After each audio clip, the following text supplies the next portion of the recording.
Welcome to some special holiday content of Fearless. We're on a holiday break, but I didn't want to miss talking about what was going on in the National Football League and in football over the weekend. So here we are on Monday, and I got to start with Cooper Rush and the Dallas Cowboys.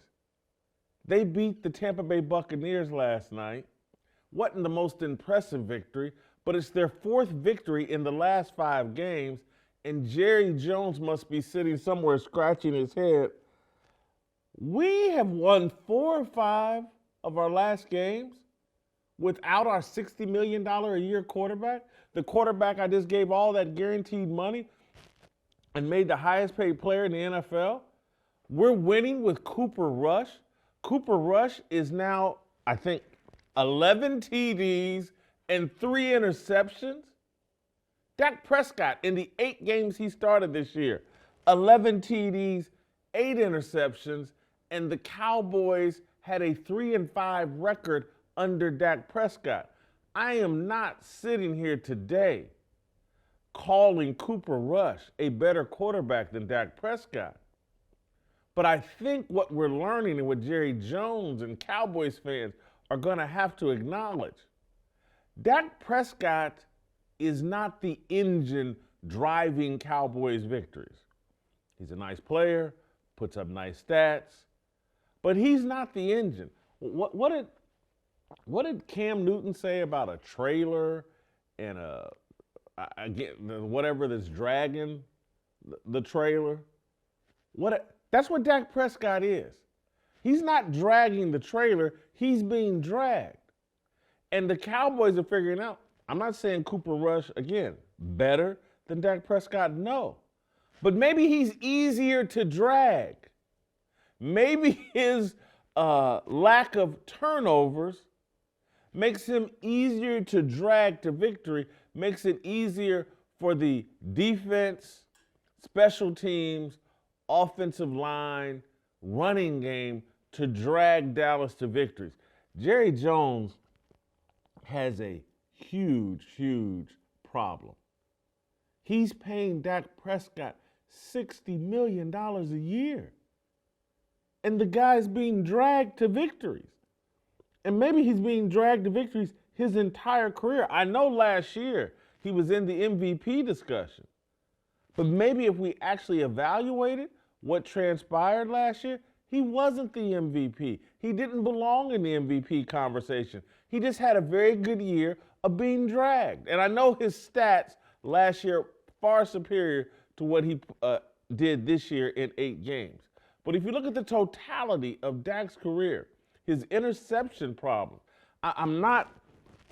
Dak Prescott is a great guy. Dak Prescott has represented the Dallas Cowboys in a classy fashion. I get Dak Prescott. But when you can win 4 of 5 games with Cooper Rush, look, I love the Mid-American Conference, and that's where Cooper Rush came from. But you're winning 4 or 5 games with Cooper Rush, and yes, he got dragged yesterday.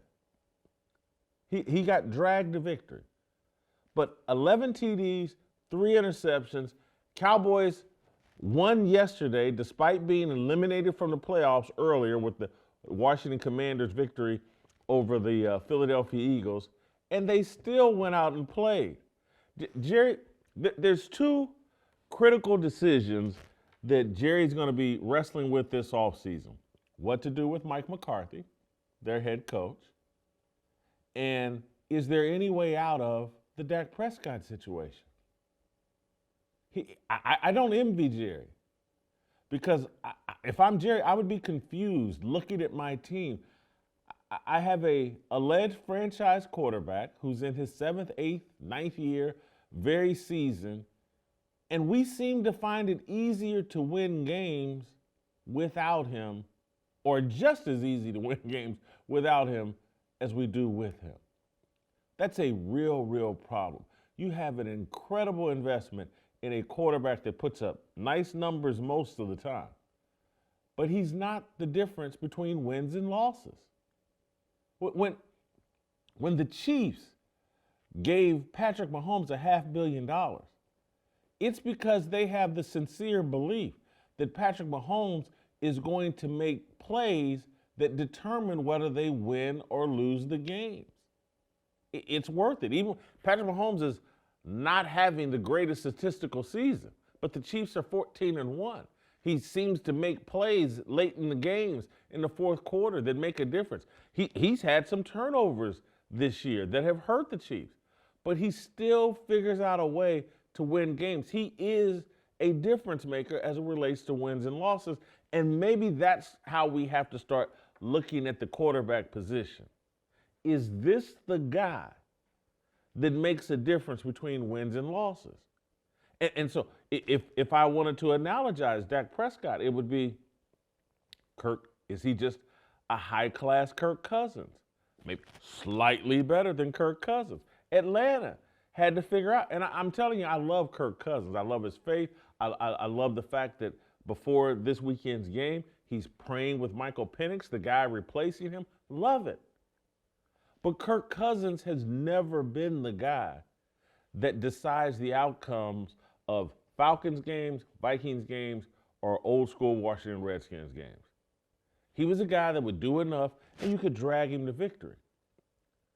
But late in games, was he the guy to make plays that assured, guaranteed, snatched victory from the jaws of defeat? No. And the Atlanta Falcons have made an enormous mistake that they prepared for. That's why they drafted Michael Penix. But Dallas has not prepared for this. They don't have. Didn't they trade for Trey Lance, or he's maybe their third quarterback? They haven't played him. Clearly, he's no good. Cooper Rush, now a guy that certainly is just literally the epitome of a journeyman career backup quarterback. How do you cut bait from that contract you just gave Dak Prescott this offseason? I said it. This isn't hindsight. I said it in real time. Hey, man, that's crazy. $60 million a year for Dak Prescott? And now you're sitting here. You're not going to make the playoffs because of your 3-5 start with Dak Prescott. And you're finishing strong. The Cowboys have to draft a rookie quarterback. It's not going to happen, it doesn't appear. Deion Sanders seems really committed to college football. That potentially would have been the solution. Shedeur Sanders and Deion Sanders to the Dallas Cowboys. Although, part of me thinks Shedeur Sanders is just another Dak Prescott. Like what you saw? Hit that like button, subscribe, and check out the full episode by clicking the link below.